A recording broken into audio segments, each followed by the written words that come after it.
El discípulo. Revista para la educación cristiana transformadora. A veces, reconstruir implica mucho más que levantar muros de piedra. Significa también restaurar nuestra identidad, renovar la fe y avivar la esperanza. En el regreso del pueblo a Jerusalén, no solo se reedificó un templo, sino que se reavivó el fuego de una relación viva y profunda con Dios. Esta historia sigue resonando hoy como un llamado a edificar altares donde la fe se exprese con integridad, gratitud y compasión.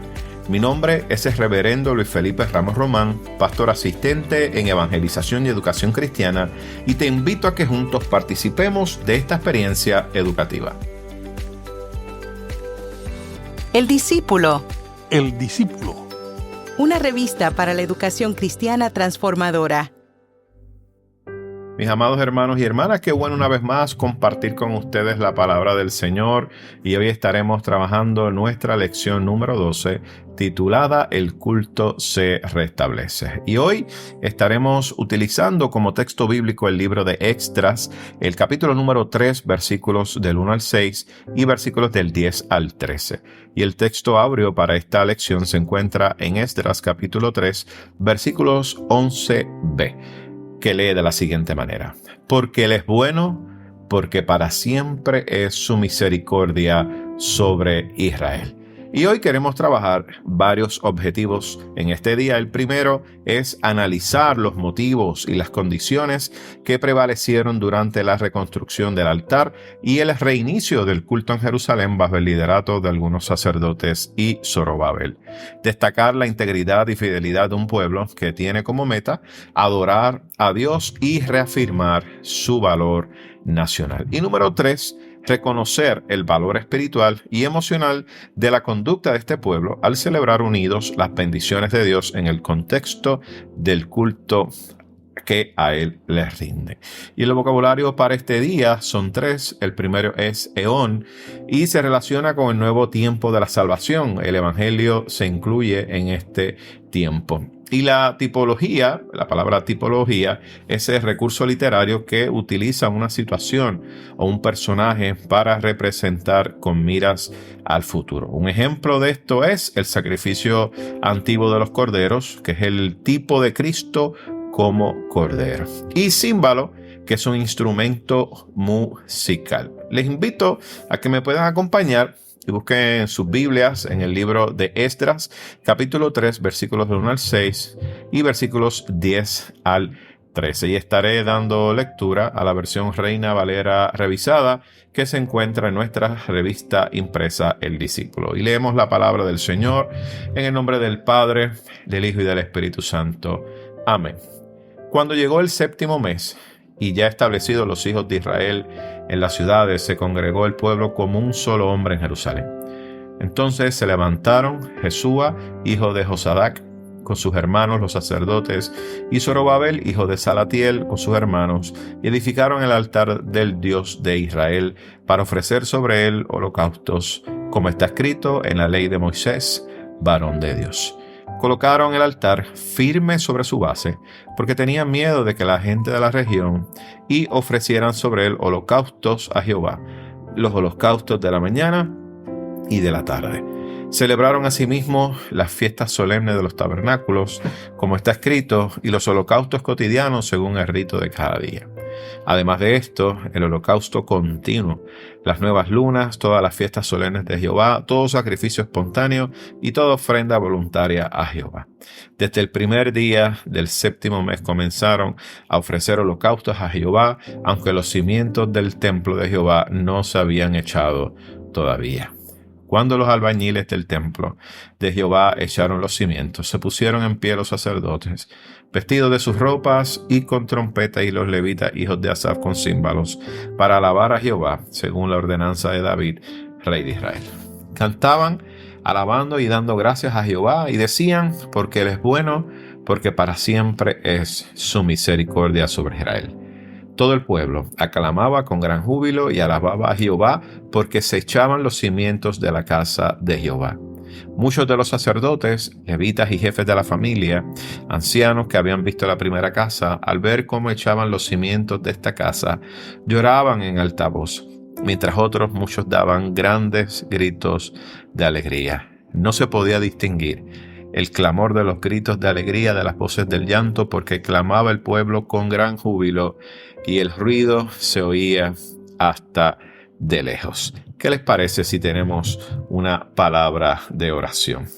Ven Dios y Padre nuestro, te alabamos y te bendecimos en este día. Te pedimos, Señor amado, que sigas tú hablando a nuestras vidas, a nuestros corazones, y que seas tú glorificándote de manera poderosa. Gracias, Señor, por lo que has hecho. Gracias, Señor, por lo que harás. Y es en el nombre poderoso de Jesús que hemos orado. Amén, amén y amén. Bueno, mis queridos hermanos y hermanas, la lección de hoy nos está transportando a un momento, digamos, crucial, histórico para el pueblo de Israel.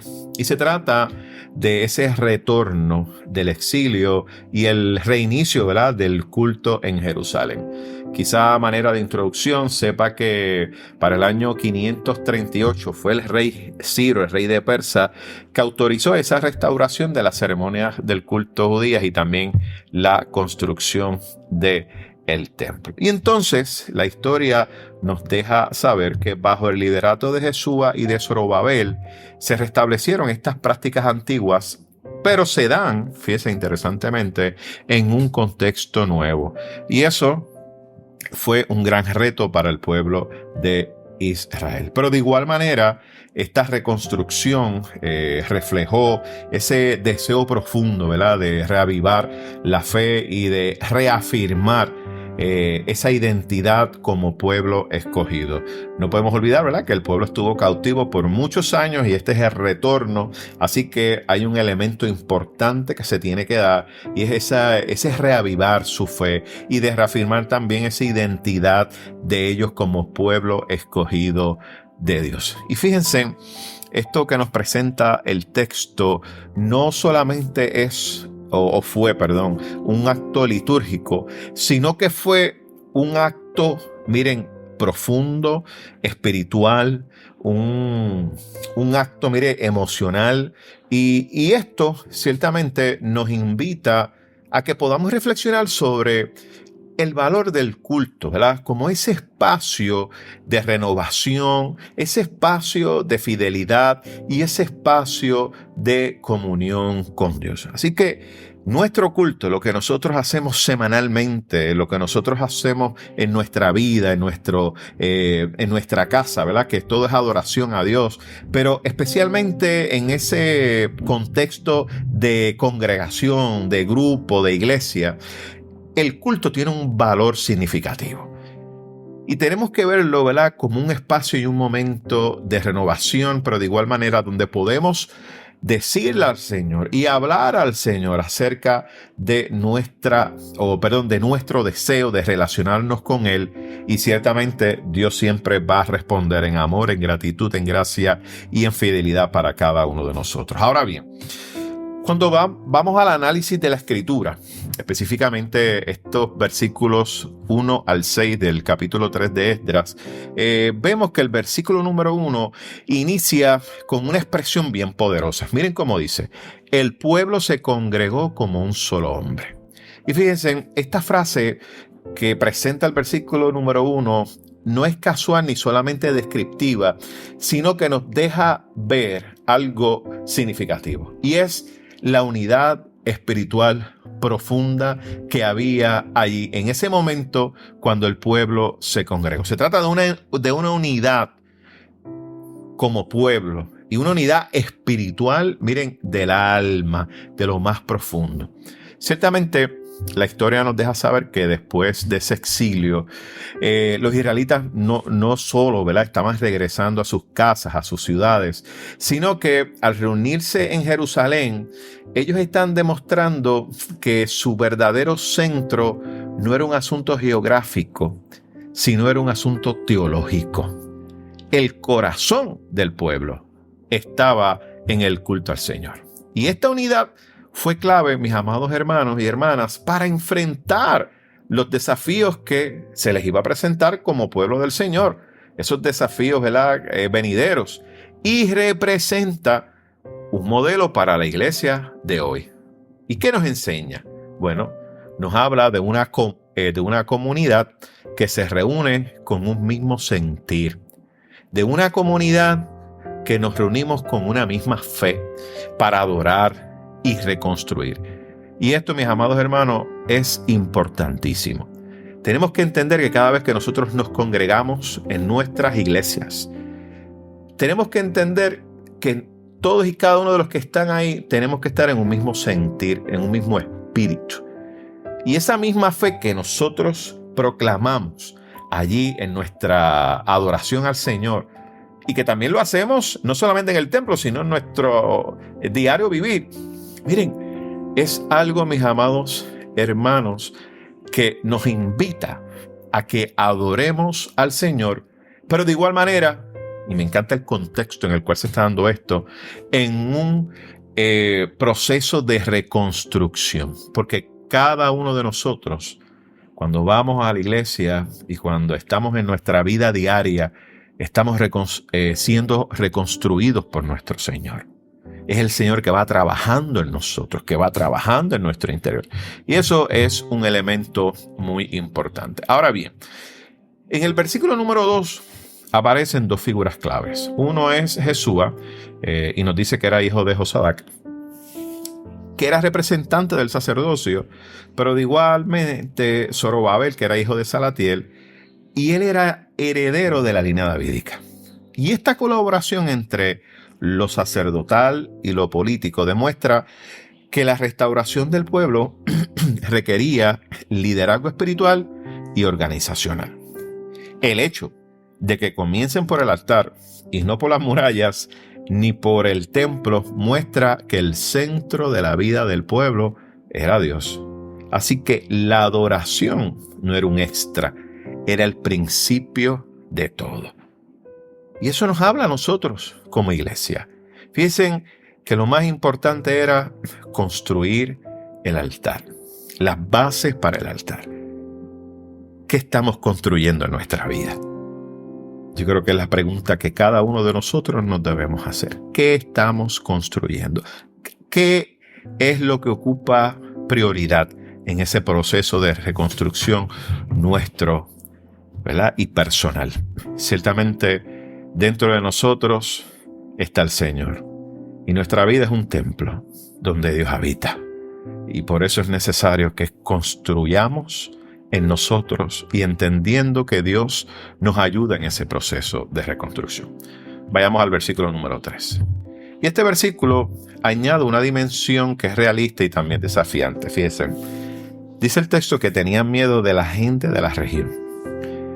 Algunas personas, estudiosos, piensan que fueron los samaritanos, otros piensan que fueron pueblos vecinos. Sin embargo, pienso que ese miedo que hace referencia al texto no los paralizó. Fíjense que edifican el altar y crean una base firme, ¿verdad?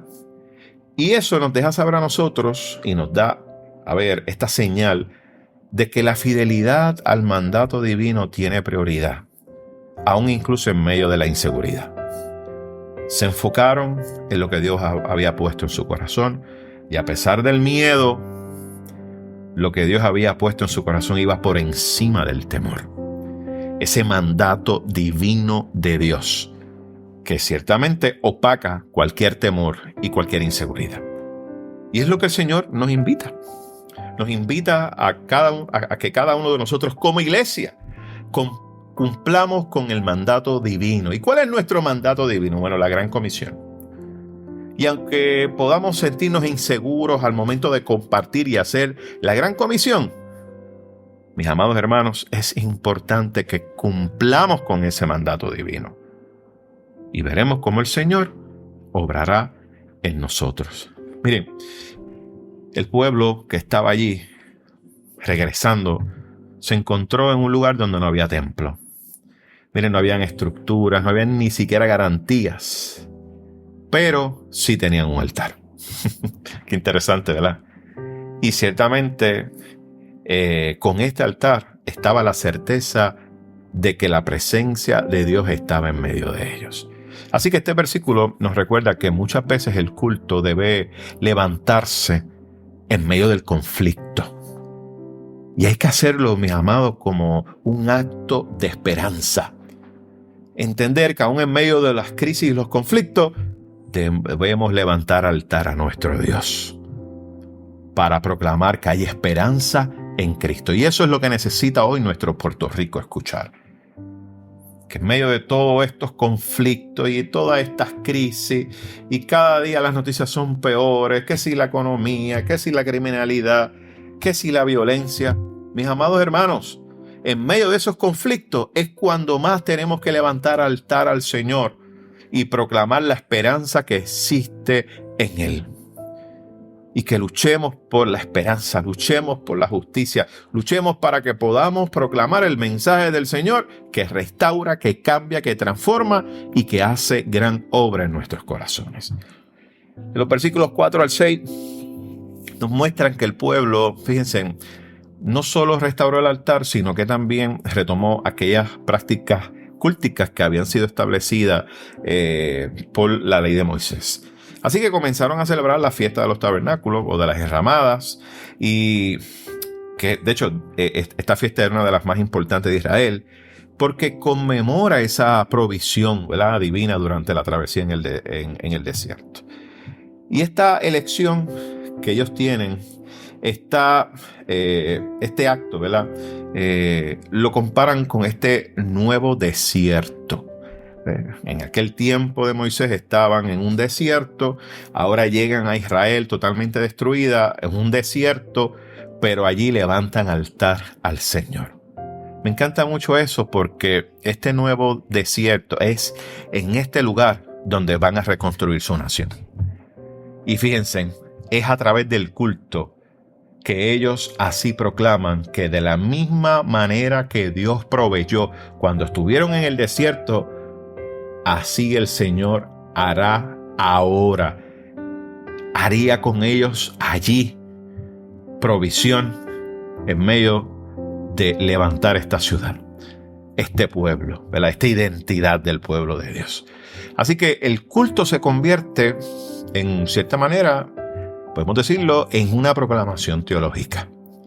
¿Y cuál es esa proclamación? Bien sencilla. Dios sigue siendo fiel aún después del exilio. Fíjense qué interesante, que en medio de la crisis, en medio del conflicto, dicen, vamos a levantar altar a Jehová porque esto es central y vamos a levantarlo con esperanza. Y en medio del temor, proclamaremos que la presencia de Dios está con nosotros. Y este nuevo desierto, de la misma manera que Dios estuvo con el pueblo y Moisés en el desierto, en este nuevo desierto, en este mismo lugar, estamos reconstruyendo nuestra nación. Y Dios proveerá de la misma manera que hizo antes. Esta palabra de los versículos 4 al 6 me fascinan, porque yo creo que es una proclamación que usted y yo tenemos que hacer constantemente, aún en medio de los desiertos de nuestra vida. Y ciertamente se resalta además, ¿verdad?, que comenzaron a ofrecer sacrificios, ¿verdad?, antes de que se colocaran los cimientos del templo. Y esto revela una verdad clave, y es que la adoración no depende de un edificio, sino de la disposición del corazón. Me encanta esto porque, no estaba construido nada. Simplemente estaba el deseo y la disposición de su corazón de hacer sacrificio. Y así lo hizo. Así que la comunidad de fe, esa comunidad que estaba allí, no esperó a tener todas las condiciones ideales para rendir el culto. Simplemente comenzó. Y esa actitud de fe y obediencia, yo pienso que hoy en día debemos nosotros imitar. Porque no se trata, mis amados hermanos, de esperar a que todo esté perfecto. Porque si usted espera que todo esté perfecto, nunca se le va a dar nada. Así que el pueblo actuó en fe y en obediencia.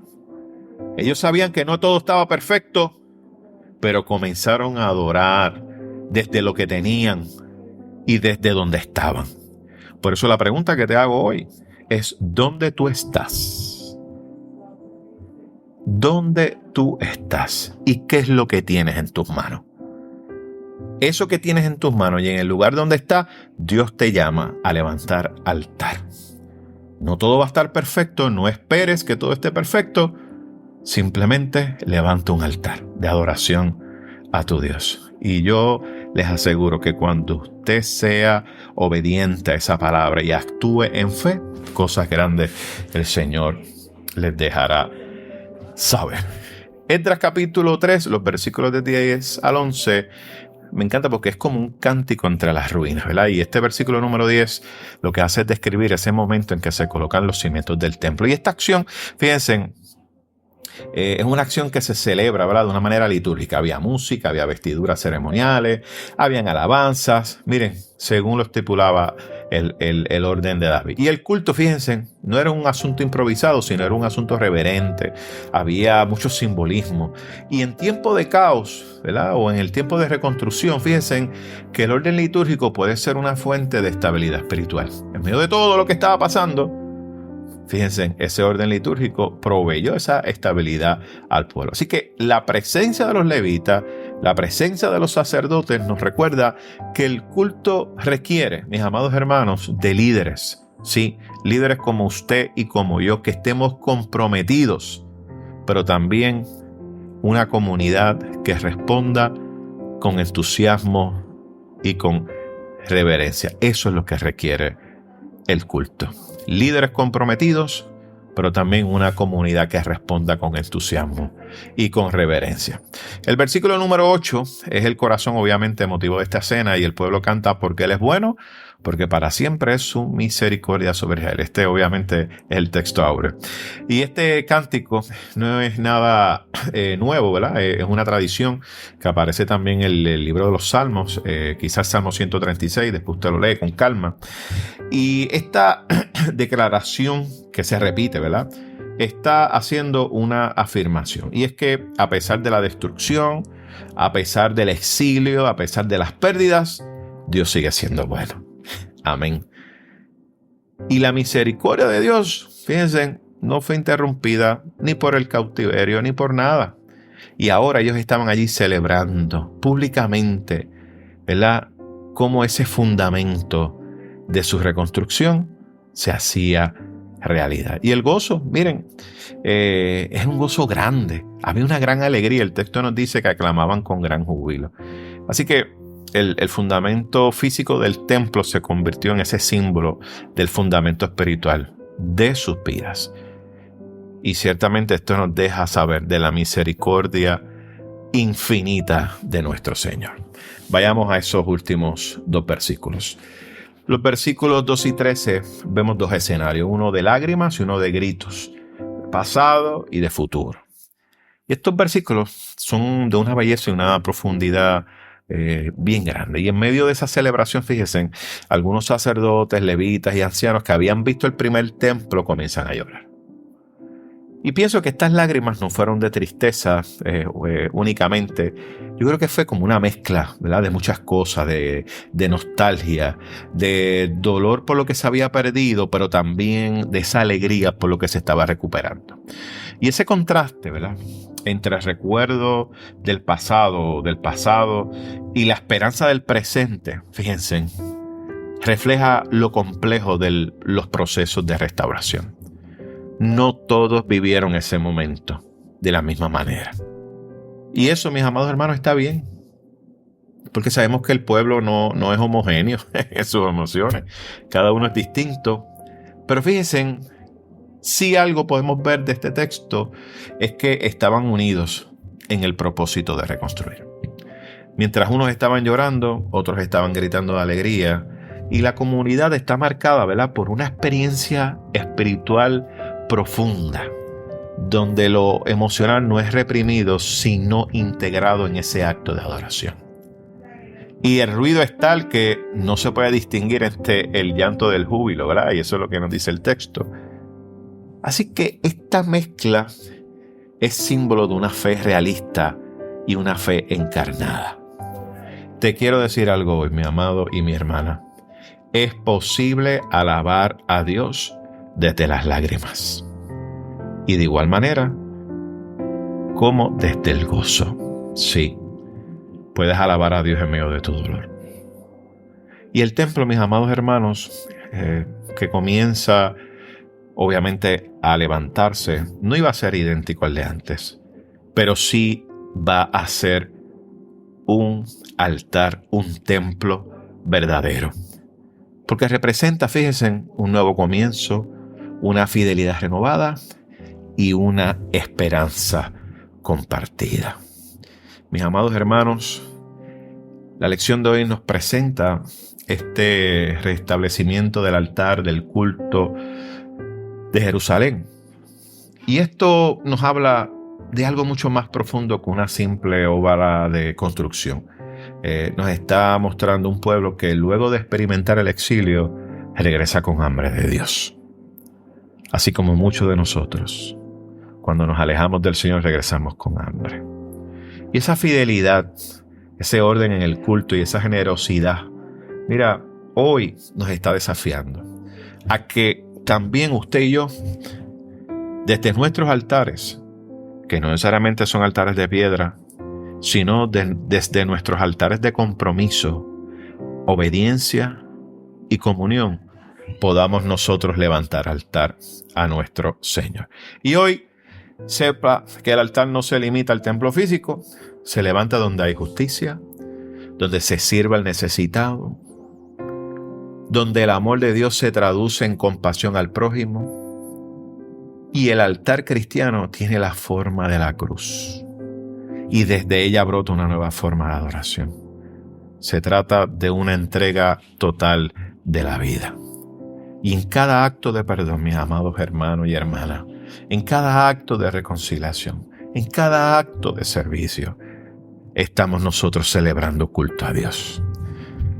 Así como los israelitas lloraron y cantaron, nosotros también podemos traer ante Dios nuestras heridas y nuestras esperanzas.